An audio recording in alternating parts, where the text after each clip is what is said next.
السلام عليكم ورحمة الله وبركاته.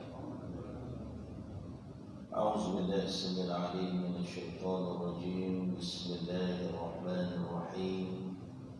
الحمد لله الذي أنعمنا بنعمة الإسلام والإيمان ورزقنا بنعمة الاستقامة والثبات على صراطه المستقيم. أشهد أن لا إله إلا الله وأن محمدا عبده ورسوله.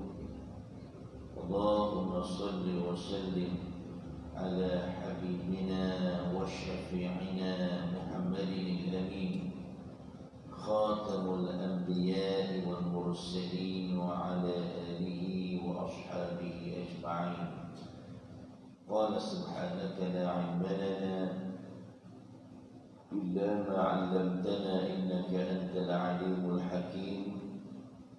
اللهم فقهنا في الدين، اللهم فقهنا في الدين، اللهم فقهنا في الدين وعلمنا التأويل واهدنا إلى صراطك المستقيم. أما بعد، أنا سألك kursi masjid Imam Bilal seluruh ahli kursi masjid yang ada untuk haji, untuk hajah, tuan dan perempuan, muslimin dan muslimat, para jemaah yang dirahmati Allah sekalian. Alhamdulillah, pertama-tamanya dan selama-lamanya marilah kita bersama-sama merakamkan setinggi-tinggi kesyukuran kepada Allah Subhanahu wa taala. Kita masih lagi diberikan peluang dan kesempatan oleh Allah Subhanahu wa taala pada pagi yang berbahagia ini, dalam bulan yang dimuliakan, tahun baru Hijrah 1442 Hijrah, yang mana pada hari ini kita berada pada hari yang ke-11 Muharram. Jadi kita bersyukur kepada Allah Subhanahu wa taala, peluang demi peluang dianugerahkan oleh Allah Subhanahu wa taala kepada kita semua. Moga-moga dapat kita sama syukuri dengan kita mempertingkatkan ibadat kita kepada Allah Subhanahu wa taala. Dan alhamdulillah, pada pagi ini Allah taala masih pilih kita dengan hidayah dan taufik yang dianugerahkan oleh Allah Subhanahu wa taala. Kita masih lagi dipilih oleh Allah Subhanahu wa taala untuk terus tergolong di kalangan mereka-mereka yang beristiqamah memakmurkan rumah Allah Subhanahu wa taala, seterusnya dapat menunaikan salat fardu subuh secara berjamaah. Taqabbalallahu minna wa minkum ya karim. Moga-moga diterima oleh Allah Subhanahu wa taala insyaallah. Dan seterusnya Allah Ta'ala pilih kita pula untuk sama-sama berada dalam majlis ilmu, berada di taman syurga, berada di majlis para malaikat Allah. Moga-moga lebih-lebih lagi kita berada dalam majlis ilmu untuk kita mempelajari sebuah kitab yang berjudul Asy-Syamā'ilul Muhammadiyah, yang menguraikan tentang kepribadian Nabi kita Muhammad sallallahu alaihi wasallam, untuk kita lebih mengenali Nabi kita Muhammad sallallahu alaihi wasallam, bagi menimbulkan keterujaan untuk kita beramal dengan sunnah-sunnah Rasulullah sallallahu alaihi wasallam insyaallah. Jadi insyaallah, sebelum kita nak teruskan pengajian kita pada pagi ini, terlebih dahulu marilah sama-sama kita bersalawat ke atas Nabi sallallahu alaihi wasallam sebanyak 10 kali sebagai tanda kita bersyukur menjadi umat Nabi Muhammad sallallahu alaihi wasallam yang Allah taala anugerahkan pelbagai rahmat dan kasih sayang daripada Allah, hasil daripada kita beramal dengan segala sunnah-sunnah Rasulullah sallallahu alaihi wasallam. Dan seterusnya kita buka majlis kita dengan umul kitab. Moga-moga dipermudahkan pengajian kita insya-Allah dan diberikan kekuatan untuk beramal. Allahumma salli ala Sayyidina Muhammad wa ala ali Sayyidina Muhammad. اللهم صل على سيدنا محمد وعلى آل سيدنا محمد. اللهم صل على سيدنا محمد وعلى آل سيدنا محمد. اللهم صل على سيدنا محمد وعلى آل سيدنا محمد. اللهم صل على سيدنا محمد وعلى آل سيدنا محمد. اللهم صل على سيدنا محمد وعلى آل سيدنا محمد.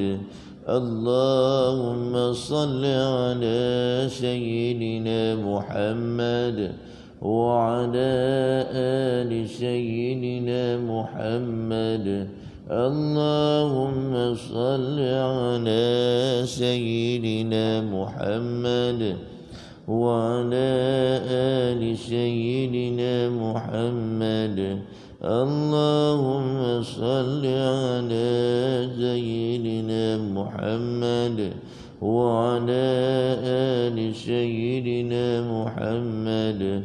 اللهم صل على سيدنا محمد وعلى آل سيدنا محمد.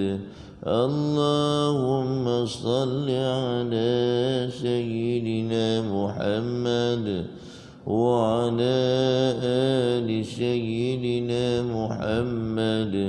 اللهم صل على سيدنا محمد وعلى آل سيدنا محمد. اللهم صل على سيدنا محمد وعلى آل سيدنا محمد. أعوذ بالله من الشيطان الرجيم. بسم الله الرحمن الرحيم. الحمد لله رب العالمين الرحمن الرحيم مالك يوم الدين. إياك نعبد وإياك نستعين. اهدنا الصراط المستقيم صراط الذين أنعمت عليهم غير المغضوب عليهم ولا الضالين.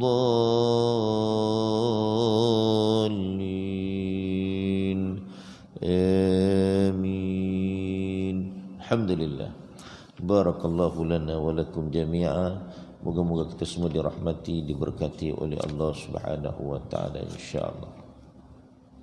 Jadi tuan-tuan dan puan-puan muslimin dan muslimat yang dirahmati Allah sekalian, insyaallah pada pagi ini kita akan sambung lagi tentang sifat-sifat Nabi sallallahu alaihi wasallam, cara hidup Rasulullah sallallahu alaihi wasallam. Pada pengajian lalu kita membicarakan tentang cara duduk Rasulullah sallallahu alaihi wasallam.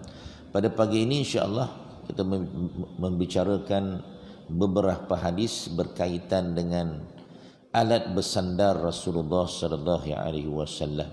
Ma jaa fi tukaati Rasulillah sallallahu alaihi wasallam. Jadi bab ini sebenarnya menceritakan tentang alat-alat yang digunakan oleh baginda sallallahu alaihi wasallam untuk bersandar dan berehat ke atasnya.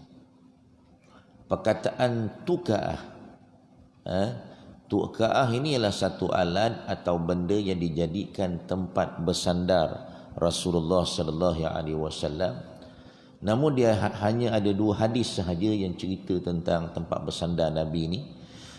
Dan hadis-hadis yang selebihnya menceritakan tentang perbuatan Nabi bersandar dan berehat.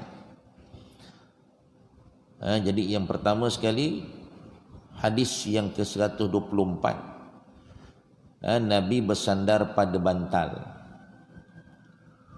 Daripada Jabir bin Samurah, qala ra'aitu Rasulullah sallallahu alaihi wasallam muttaki'an ala wisadatin ala yasari.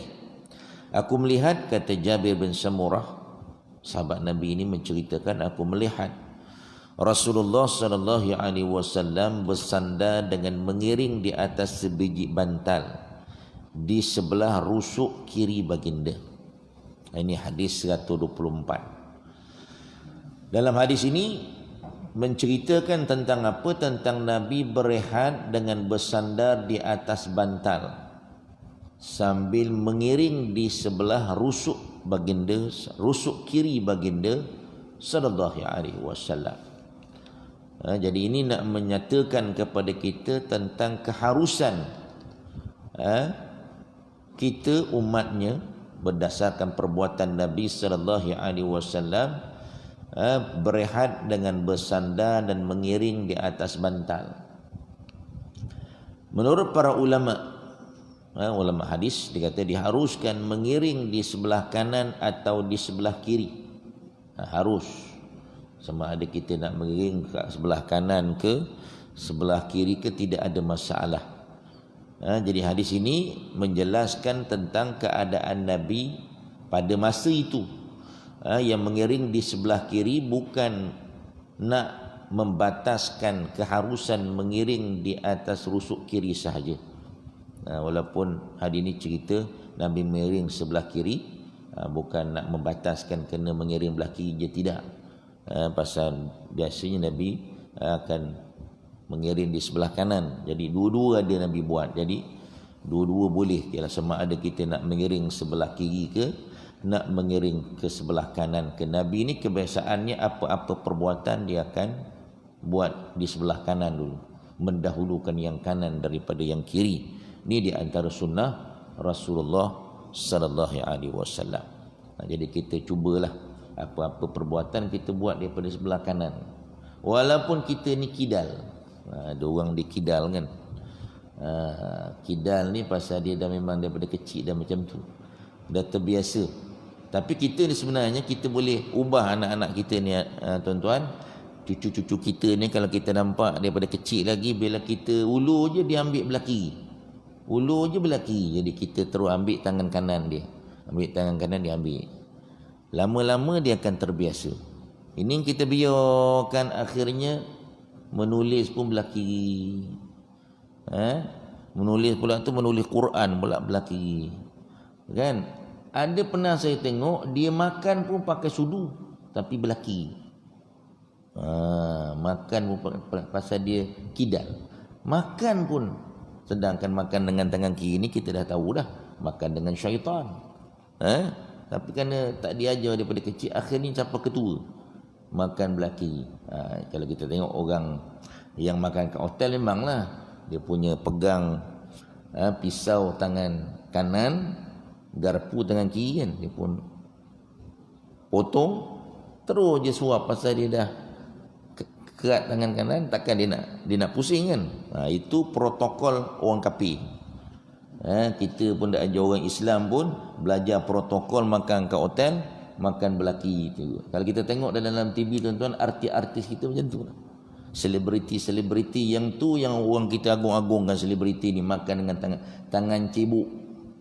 Tangan cebuk tahi. Yang itu yang dia buat makan ni.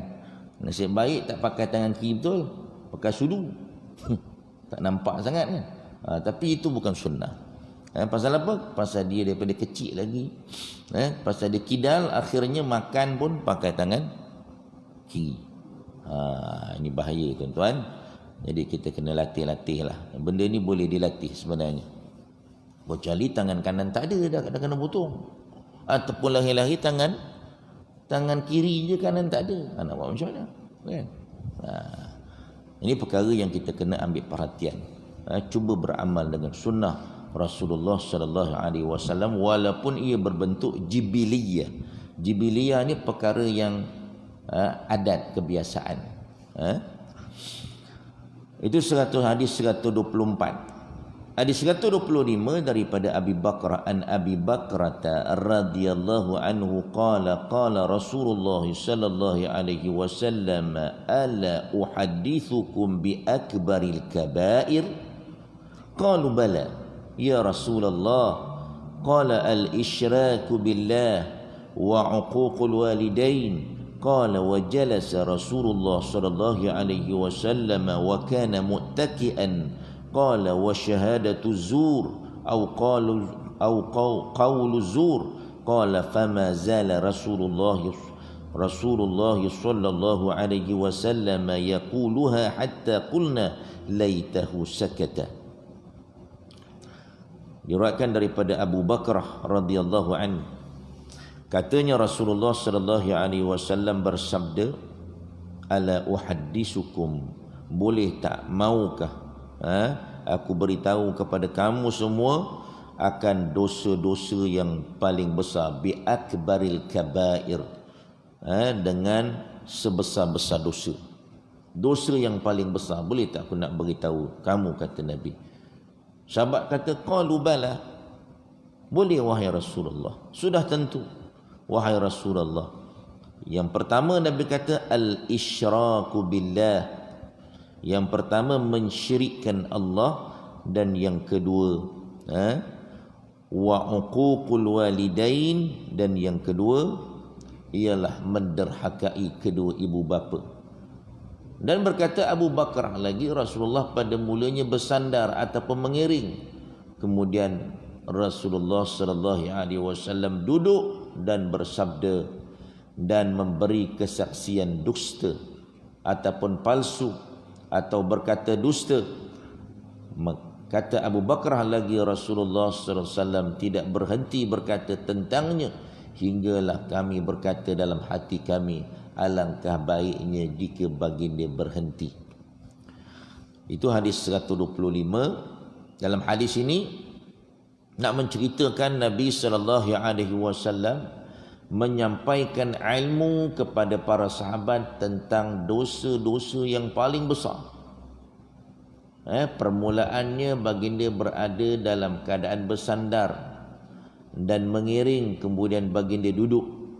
Mula-mula Nabi masa cakap tu Nabi bersandar dulu, Nabi mengiring, kemudian Nabi duduk.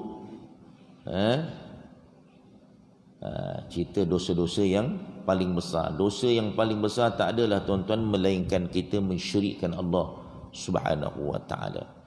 Mendahakai ibu bapa letak nombor 2. Yang pertama kepada Allah Subhanahu wa taala, menduakan Allah, menduakan pergantungan diri kepada Allah Subhanahu wa taala. Kita ada Allah, kita semayang bukan main lagi, tapi ada benda lain pula.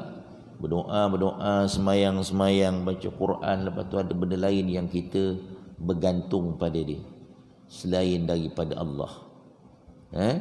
Zaman sekarang tak adalah orang nak menyembah berhala, semua tu tak adalah. Tapi yang banyaknya apa dia? Yang banyak jumpa dengan pawang, guna tangkal lah, apa benda lah, ini semua menduakan Allah Subhanahu wa taala. Pasal apa dua? Pasal dia menduakan pergantungan. Sambil dah habis baca doa sekarang, pergi jumpa dengan Tok Bomo tu bagi tangkal pula untuk dia pakai. Kalau anak-anak dekat asrama kena histeria, terjerit sana terjerit sini, anak dia tak kena pun, tapi dia pergi jumpa orang ni pun bagi kat dia, dekat anak dia ni. Bagi kat dia kata bagi kat anak kau. Ini kalau pakai, dia kata insya-Allah. Si ada insya-Allah tu.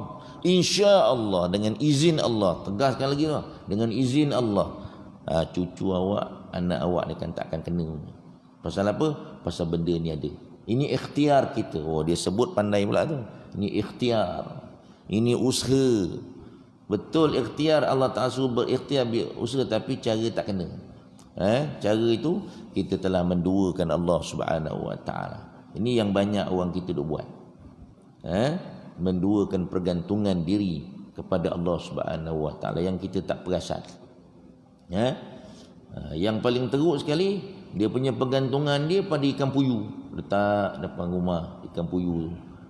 Ikan puyuh tu kalau masak acau sedap. kan. Masak makan lagi sedap. Ini ikan puyuh pun termenung, tengok kenapa lah aku tak dia makan, kata dia. Kan? Tuan-tuan, yang lagi teruk lagi bukan setakat ikan, letak apa? Letak lidi penyapu dekat atas pintu. Wah, ni saya pernah jumpa ni. Lidi penyapu letak atas pintu.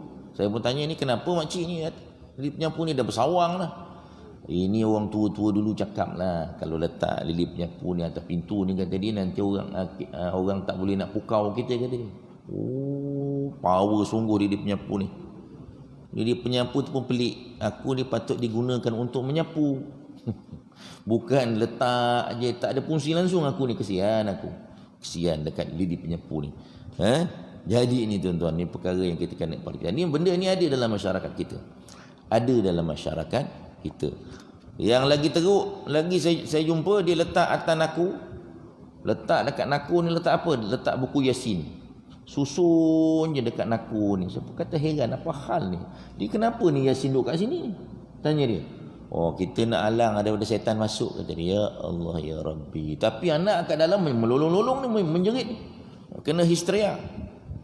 Saya pun cakap dengan dia, akak tengok, abang tengok macam mana Yasin ni boleh halang tak? Tak boleh halang pun. Yasin ni kena baca. Bukan kita letak je, gantung je macam tu. Dah sidai macam baju pula. Kesian dia. Allahu Akbar. Ini macam-macam kita punya masyarakat. Pemikiran, mentaliti masyarakat kita. Pasal tidak ada pemahaman terhadap perkara ini. Ini perkara yang kita kena ambil perhatian. Ini syirik yang dibuat oleh masyarakat kita sekarang. Yang kedua, wa'uququl walidain. Menderhakai ibu bapa. Ini juga perkara yang kita kena ambil perhatian. Jangan sampai ibu bapa kita kecil hati dengan kita. Kita sentiasa berbuat baik dengan ibu bapa kita. Ni banyak sekarang ni anak-anak kita jadi kurang ajar dengan kita. Kita pun sendiri kadang-kadang kurang ajar dengan ibu bapa kita. Kita tak perasan cakap-cakap kita tu kadang-kadang ibu bapa kita kecil hati. Jadi seringlah pergi minta maaf, minta ampun. Mungkin kita tercakap yang mereka kecil hati. Ini akan menyebabkan kita tergolong daripada orang yang melaksanakan dosa-dosa besar. Kemudian dalam hadis ini juga menyatakan tentang ungkapan sahabat ni tadi, alangkah baiknya jika baginda berhenti. Kita dengar macam pelik kan? Kenapa pula sahabat ni Nabi tengah cakap dalam hati cakap, baik Nabi berhenti bercakap, kata dia. Pasal apa? Bukan kerana mereka benci dengan kalam Nabi, tidak. Wal'iyazubillah, ni para sahabat ni. Dan jemu dengan nasihat baginda sallallahu alaihi wasallam, bukan macam tu. Sahabat-sahabat dia tak ada perangai macam ni. Sahabat-sahabat yang mendapat pendidikan daripada Nabi sallallahu alaihi wasallam ni. Tetapi kerana kasihan kepada baginda yang telah mengulangi sabda baginda itu berulang-ulang kali. Dia tengok Nabi duk ulang. Mereka tidak suka sebarang perkara yang menimbulkan kemarahan dan kebencian kepada Nabi sallallahu alaihi wasallam. Nabi ulang tu Nabi pasal Nabi marah. Perkara ni dosa besar ni. Bukan boleh kita buat main-main. Jadi Nabi marah. Ada perangai di kalangan di kalangan manusia ni, perangai yang macam ni, buat dosa-dosa besar. Sebab itu jadi ini bukan menandakan bahawa mereka jemu terhadap apa yang Nabi sebut, tidak. Kerana mereka tak nak Nabi ni naik marah ataupun benci. Tak nak timbulkan kebencian Nabi sallallahu alaihi wasallam. Dan pengajaran daripada hadis ini juga menceritakan tentang keharusan berzikir dan menyampaikan ilmu ketika sedang bersandar dan mengiring, yang perbuatan tersebut tidak melanggar adat Islam, kata dia. Itu nak ceritakan harus. Sambil-sambil menyandar pun boleh nak beritahu sesuatu, nasihat kepada orang lain, tak ada masalah. Ini bukan dalam kuliah. Nabi duduk bersandar, sahabat duduk kat Nabi pun cerita. Sambil-sambil berehat boleh bercakap. Nak ceritakan Nabi ni tak ada buang masa. Nabi nak ceritakan kita ni sebagai orang yang beriman, duduk dengan kita orang dapat pahala. Al-mu'minu kullu minhum manfa'ah. Yang dinamakan orang mukmin itu semua yang datang daripada dia dapat manfaat. Ni tak duduk dengan kita orang dapat dosa, asyik mengumpat orang, asyik ngata orang, asyik mencaci cerca orang. Ni jangan ada. Biar orang jalan dengan kita, duduk dengan kita dapat pahala. Itu perkara yang sangat baik. Ini yang ditunjukkan oleh Nabi sallallahu alaihi wasallam. Sambil-sambil berehat pun Nabi boleh bercakap perkara-perkara yang baik. Ini perkara Nabi nak ajar umat dia biar jadi orang mukmin yang bermanfaat kepada orang lain. Jangan jadi orang mukmin yang mendatangkan dosa kepada orang lain, tak pasal-pasal. Tak pasal-pasal dapat dosa. Ini sempena dengan ma'al hijrah ni, kita kena ada satu tekad, satu azam, buat sebagaimana Nabi buat. Berazam untuk meninggalkan perkara yang harus, yang tidak memberi manfaat kepada perkara yang harus, yang memberi manfaat. Ini salah satu perkara yang besar. Kita berhijrah meninggalkan perkara yang haram kepada perkara yang halal. Perkara yang kedua, perkara yang makruh kepada yang tidak makruh. Yang makruh sedap makan petai jering ni, buat tak sedap ya. Kena dengan tempoyak pula kan. Lepas tu datang masjid pula, Allahu Akbar. Dia pun berdoa je, kata dia. Habis pensan orang kan. Yang makruh tu yang sedap tu kan. Kita cubalah berhijrah. Pasal Nabi tak suka kalau kita berbau ni, kecuali kita dah menghilangkan bau tu.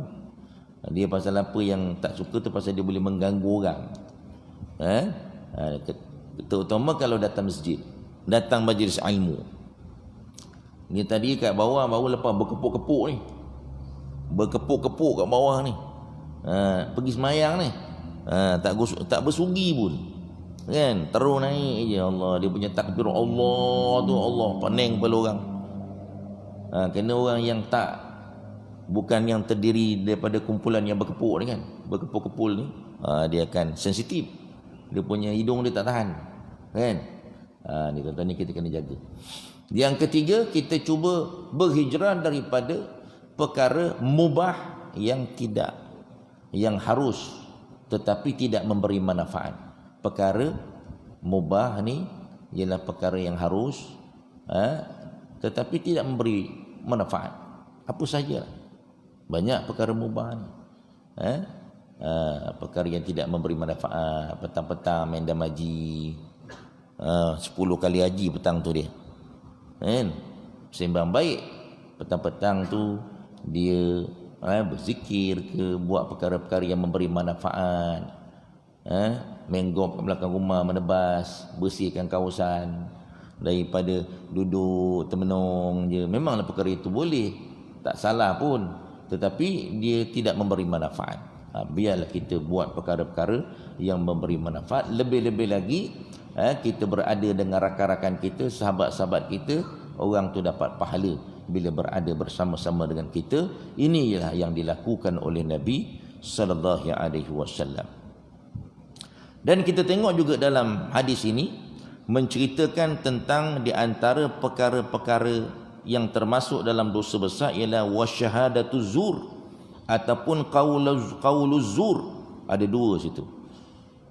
Sama ada kita jadi orang yang menjadi saksi bohong, saksi tapi menipu. Duduk orang panggil kita jadi saksi di kandang saksi, tapi kita jadi saksi palsu, yang menyebabkan orang yang tidak berdosa kena dihukum dalam penjara. Pasal apa? Dah kena bayar. Ni tuan-tuan, ini di antara dosa-dosa besar. Lebih-lebih lagi orang yang tak bersalah dihukum sebagai pesalah. Sangat besar dosa ni. Tak pasal-pasal dia duduk dalam penjara, kita pula jadi tukang saksi pula. Ataupun dia kata qauluz zur. Qauluz zur ni perkataan yang dusta. Ataupun qauluz zur ni juga termasuk dalam perkataan yang sia-sia. Kalau kita tengok di bulan Ramadan, Nabi kata man lam yada' qaulaz zur wal 'amala biha falaisa lillahi hajatun ayyada'a ta'amahu wa syarabah. Siapa yang pada dalam bulan Ramadan yang tidak boleh meninggalkan, kata Nabi, qaula zur. Kalau zur tu inilah dia. Apa dia? Bercakap. Zur ni termasuklah bukan saja membohong, menipu, termasuklah bercakap dengan perkataan yang sia-sia, bersembang-sembang kosong. Kalau menipu, ngumpat orang, tu lagi teruklah. Kalau cakap-cakap kosong pun termasuk juga. Buang masa macam tu.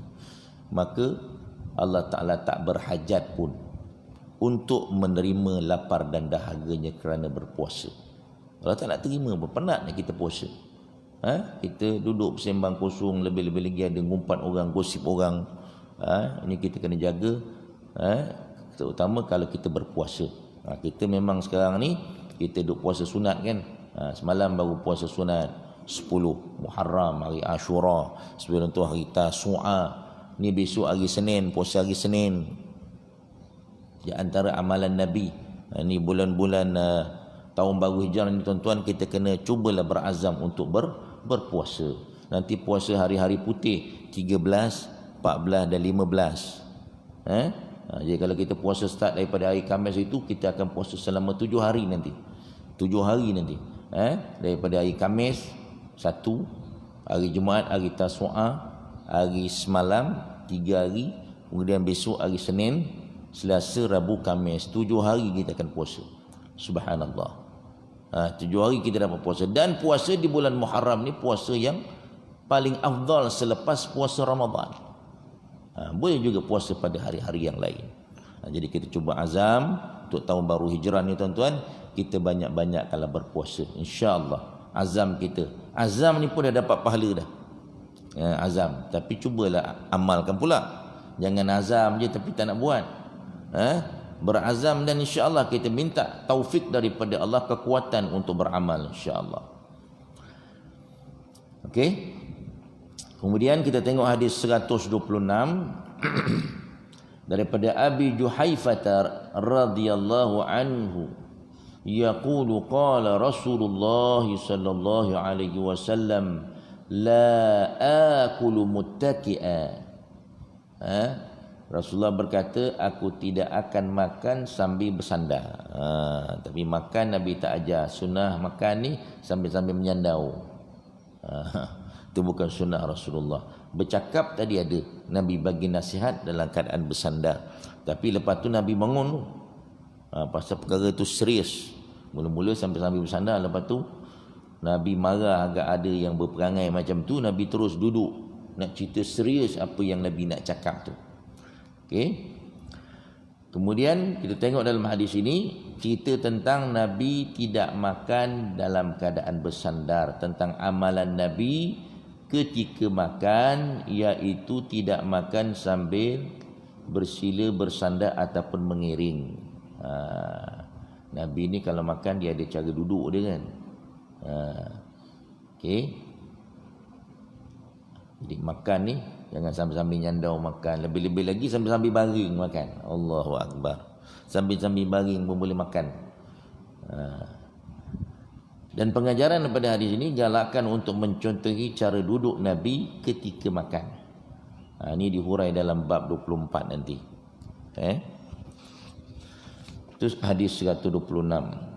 Kemudian hadis 127 daripada Jabir bin Samurah qala ra'aitu an-nabi sallallahu alaihi wasallam muttaqian ala wisadatin, bahawa aku telah melihat Nabi SAW bersandar dengan mengiring di atas sebiji bantal. Okay, jadi hadis ini menceritakan perkara yang sama pada hadis 124 tadi, cuma dalam hadis ini tidak menyatakan bahawa Nabi bersandar dengan mengiring di atas rusuk kiri baginda. Ini perkara-perkara yang berkaitan dengan bersandar Nabi sallallahu alaihi wasallam. Kita sambung sikit lagi berkenaan dengan bertumpang bersandar ni juga pada hadis 128, ma jaa fi ittikai Rasulillah sallallahu alaihi wasallam. Hadis 128 daripada Anas bin Malik radhiyallahu anhu anna Nabi sallallahu alaihi wasallam kana syakiyan فخرج يتوكأ على أسامة بن زيد وعليه ثوب قطري qad tawashshaha bi fa shalla bihim. Sesungguhnya Nabi SAW sedang menderita sakit. Nabi menderita sakit. Lalu baginda keluar ke masjid dengan bertopang pada Usamah bin Zaid. Nabi sakit-sakit pun datang ke masjid, nampak tu. Bertopang dengan Usamah bin Zaid. Di badan baginda terdapat sehelai kain ketri, iaitu baginda berselempang dengannya. Ni nak cerita harus kita ada kain selempang dekat bahu ni. Baginda lalu mengerjakan solat dengan mereka, yakni para sahabat baginda sallallahu alaihi wasallam. Dalam hadis ini menceritakan Nabi berjalan dengan bertopang pada sahabat yang bernama Usamah bin Zaid semasa baginda sakit dan hampir wafat. Nabi sakit-sakit pun masih lagi datang, cuba berusaha datang ke masjid, semayang berjamaah pada setiap waktu. Ini kan kita sihat segar bugau, tak nak datang masjid, semayang kat rumah. Walaupun semayang kat rumah dengan anak isteri, sunnahnya berjemaah ni mesti di masjid. Ketika itu baginda memakai kain ketri yang berselempang di badannya. Baginda keluar untuk mengerjakan solat bersama-sama para sahabat, dan itulah solat terakhir baginda bersama dengan para sahabat. Ini sebelum kewafatan baginda sallallahu alaihi wasallam. Selain nak cerita tentang Nabi ni bertopang dengan sahabat untuk pergi ke masjid, nak cerita tentang betapa seriusnya Nabi menjaga solat berjamaah di masjid. Dalam keadaan sakit pun Nabi pergi. Jadi solat berjamaah ni kita kena ada tanam satu keazaman bermula tahun baru hijrah ini untuk cuba berusaha dapatkan semayang berjamaah pada setiap waktu. Kalau dah dapat pula, usahakan datang awal pula. Usahakan datang awal, dapatkan takbiratul ihram yang pertama. Usahakan pada tahun ni. Dapatkan pula, kalau tak dapat senantiasa dapatkan selama 40 hari. Istiqamah, 40 waktu. Bukan 40 waktu, 40 hari. Arba'ina yauman Nabi sebut. Dapat takbiratul ihram yang pertama, nanti dapat keistimewaan ganjaran daripada Allah pada dia. Yang pertama perlepasan daripada api neraka, dia yang kedua daripada sifat munafiq. Ini perkara yang kita kena cuba ikhtiarkan. Kita nak berubah tuan-tuan, awal-awal ni lah. Awal-awal ni kita kena cuba berubah, jangan bagi lama. Nanti dah habis bulan Muharram nanti. Sementara duduk dalam bulan Muharram ni, awal-awal lagi ni, cuba tanamkan tekad, tanamkan azam untuk berubah dan berusaha untuk berubah dengan doa kepada Allah Subhanahu wa taala. Insya-Allah. Hadis 128 pula daripada Fadl bin Abbas, qala dakhaltu ala Rasulillah sallallahu alaihi wasallam fi maradihi alladhi tuwfiya fihi wa ala ra'sihi isabatun safra fasallamtu alaihi faqala ya Fadl ya Fadl qultu labbaika ya Rasulullah qala ushdud bihadhihi al-isabati ra'si qala la fafa'altu thumma qa'ada fawada'a kaffahu ala mankibi thumma qama fadakhala fil masjid wa fi riwayatil wa fil hadis qissatun tawilah. Daripada Fadl bin Abbas ini menceritakan, beliau berkata, aku masuk untuk menemui Nabi SAW, Rasulullah SAW semasa baginda sedang sakit hampir wafat. Di kepala baginda terdapat balutan, iaitu serban berwarna kuning. Aku memberi salam kepada baginda, lalu baginda memanggilku. Nabi menjawab dan memanggilku, wahai Fadl. Aku menjawab, aku sahut seruanmu wahai Rasulullah. Labbaika ya Rasulullah. Aku menyahut seruanmu wahai Rasulullah. Baginda berkata, ketatkanlah balutan di kepalaku ini. Aku pun melakukannya. Baginda lalu duduk dan meletakkan tangannya di atas bahuku untuk bertopang padanya. Kemudian baginda bangun dan berjalan memasuki masjid. Hadis ini hadis yang panjang, kata dia. Jadi dalam hadis ini nak ceritakan tentang saat-saat akhir kewafatan Nabi sallallahu alaihi wasallam. Ini sebelum nak baginda wafat. Baginda mengenakan lilitan iaitu serban kuning di kepalanya, memanggil sepupunya Al-Fadal ni dan bertopang kepadanya untuk bangun. Kemudian baginda berjalan memasuki masjid dalam keadaan kepala sakit. Kenapa dia suruh ikat kuat-kuat? Pasal kepala sakit sangat. Nak cerita Nabi ni walaupun dia kekasih Allah, dia tetap juga sakit. Allah Ta'ala nak beritahu Nabi ni insan biasa. Walaupun dia kekasih Allah, tapi Nabi tetap macam manusia biasa. Ada sakit, ada demam, semua ada. Dan nak mengajar kepada umat dia. Contoh Nabi ni boleh nampak depan mata dalam keadaan sakit begitu sekali. Kepala tu pening sangat tu. Nabi usaha ikhtiar dulu macam mana nak hilangkan pening ni. Ikat kuat-kuat, itu ikhtiar. Ni tak ada biar kita nak berikhtiar pun. Tak ada berusaha untuk buat kebaikan, nak datang masjid ni. Bagaimana kita nak bagi lega sikit sakit ni supaya kita boleh datang ke masjid? Tak ada. Biarkan je layan dia sakit tu. Akhirnya dia beralasan, aku sakit. Nabi sakit-sakit pun bertopang dengan orang. Macam tu sekali Nabi nak tunjukkan kepada para sahabat. Contoh Nabi ni insan yang hebat. Itu yang kita boleh tengok dalam hadis ini. Dalam hadis ini dan sebelumnya juga menunjukkan keharusan memohon bantuan orang lain ketika memerlukan.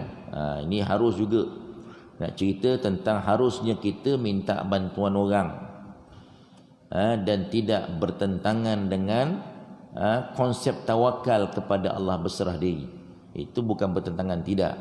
Ini serah diri pada Allah, tak nak ada usaha pun.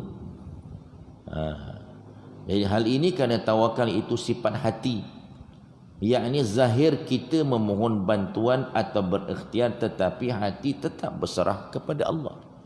Hati serah pada Allah, tapi di luar ni zahir kena ada ikhtiar, kena ada usaha. Itu sangat penting. Jadi ikhtiar dan usaha ini memang dianjurkan oleh Allah, memang diamalkan oleh Nabi sallallahu alaihi wasallam. Dalam hadis ini kita boleh tengok bagaimana Nabi berikhtiar, berusaha untuk mencari kebaikan, mencari keredaan Allah, minta tolong orang. Jadi tak salah kita minta bantuan orang, dan kita pula bila orang minta bantuan kita kena cuba tolonglah semampu mungkin kita. Okey, itu dia. Daripada hadis 128 ini juga kita dapat melihat betapa besarnya perhatian Nabi terhadap solat berjemaah. Sebagaimana yang saya cakap tadilah. Besarnya perhatian Nabi terhadap solat berjemaah. Sebab itu dalam peristiwa hijrah, masjid Nabi buat dulu.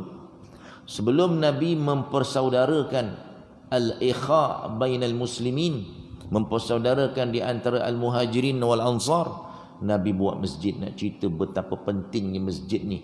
Nabi tak buat rumah dia dulu. Datang-datang beli tanah buat rumah, tak. Nabi buat masjid dulu.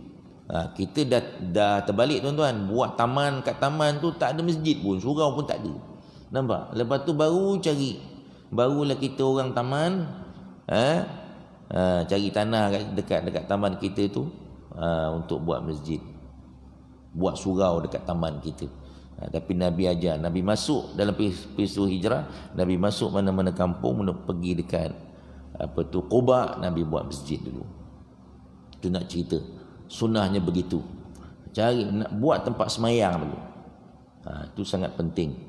Kita pun kalau buat rumah tuan-tuan, tempat semayang ni kita kena tengok betul-betul dia menghadap kiblat. Ini kan sengit ke sini, sengit ke sini. Kecuali kita beli rumah nak buat macam mana, dia dah siap macam tu. Tandas pun tak tengok tandas menghadap kiblat, kan? Buat tanda menghadap, dia tak boleh menghadap, tak boleh membelakang pun tak boleh. Ini kita beli rumah tengok dah tanda tu dah menghadap kiblat. Yang buat tu bukan orang Islam masalahnya. Kalau kita sendiri buat benda-benda ni, kita kena ambil perhatian. Ini menjadi sunnah Rasulullah sallallahu alaihi wasallam. Jadi di sini nak menganjurkan kepada kita tentang betapa pentingnya solat berjamaah di masjid, Nabi sendiri tunjukkan dalam siri penghidupan dia sebelum kewafatan baginda SAW dalam keadaan yang sakit kuat, Nabi tetap minta sahabat memapahnya, bawa ke masjid. Allahu Akbar. Jauh dengan kita tuan-tuan Allahu Akbar. Kemudian keharusan memakai serban berwarna kuning, kerana Nabi pernah juga memakai serban warna kuning, walaupun warna terbaik yang Nabi suka ialah warna putih. Serban yang Nabi paling suka pakai ialah warna putih. Tapi bila Nabi pakai yang lain-lain warna itu nak cerita keharusan. Boleh juga kita pakai sekali-sekala yang lain-lain tu, tapi kalau yang paling Nabi suka ialah berwarna putih. Okey, termasuklah pakaian-pakaian serban pun. Okey, ini di antara perkara yang kita nak pelajari pada pagi ini berkaitan dengan bertopangnya Nabi sallallahu alaihi wasallam dan cara Nabi duduk. InsyaAllah moga-moga dia memberi manfaat kepada kita semua, dan bolehlah kita cuba-cuba amalkan apa yang Nabi laksanakan ini. Moga-moga ia memberi manfaat kepada dunia dan akhirat kita insya-Allah, dan kita boleh memberi manfaat kepada orang lain juga insya-Allah. Jadi saya kata itu sahaja untuk kali ini. Moga-moga kita dirahmati, diberkati oleh Allah Subhanahu wa taala. Kita sama-samalah berdoa supaya kita senantiasa cuba beramal dengan segala sunnah Rasulullah sallallahu alaihi wasallam insya-Allah. Itu sahaja. Ada apa nak tanya ke? Soalan? Tukang tanya tak ada. Balik kelas. Balik kampung dia ke tak? Okey, insya-Allah. Jadi kita tangguh majlis kita dengan baca surah Wal 'Asri, tasbih kafarah. Bismillahirrahmanirrahim. Wal 'Asri innal insana lafi khusr illa alladhina amanu wa 'amilus solihat wa tawassaw bil haqqi wa tawassaw bis sabr. Subhanakallahumma wa bihamdika asyhadu an la ilaha illa anta astaghfiruka wa atubu ilaik. A'udzubillahi minasyaitonir rajim. Bismillahirrahmanirrahim. Alhamdulillahi rabbil alamin. Wassalatu wassalamu ala rasulihil amin wa ala alihi wa sahbihi ajma'in. Ya Rabbana lakal hamdu kama yanbaghi li jalali wajhika wa azim sultanik. Allahumma salli ala sayyidina Muhammadin abdika wa rasulika nabiyil ummi wa ala alihi wa sahbihi wa baraka wa sallam. Allahumma ighfir lana dhunubana wa walidina wa rabbirhamhum kama rabbawna sighara. ولزوجاتنا ولأزواجنا ولأولادنا ولإخوتنا ولمعلمينا ولأصحاب الحقوق علينا ولجميع المسلمين والمسلمات الأحياء منهم والأموات برحمتك يا أرحم الراحمين. اللهم انفعنا بما علمتنا وعلمنا ما ينفعنا وزدنا من علمك يا رب العالمين. اللهم ارزقنا فهم النبيين وحفظ المرسلين وإلهام الملائكة المقربين في العافية يا أرحم الراحمين. اللهم إنا نسألك جنة الفردوس. اللهم إنا نسألك جنة الفردوس. اللهم إنا نسألك جنة الفردوس ونعوذ بك من نار الجحيم. ونعوذ بك من نار الجحيم. ونعوذ بك من نار الجحيم يا أرحم الراحمين. اللهم أعنا على ذكرك وشكرك وحسن عبادتك. اللهم جنبنا منكرات الأخلاق والأعمال والأهواء والأدواء يا أرحم الراحمين. وصلى الله على سيدنا محمد وعلى آله وصحبه وبارك وسلم والحمد لله رب العالمين. تقبل الله منكم.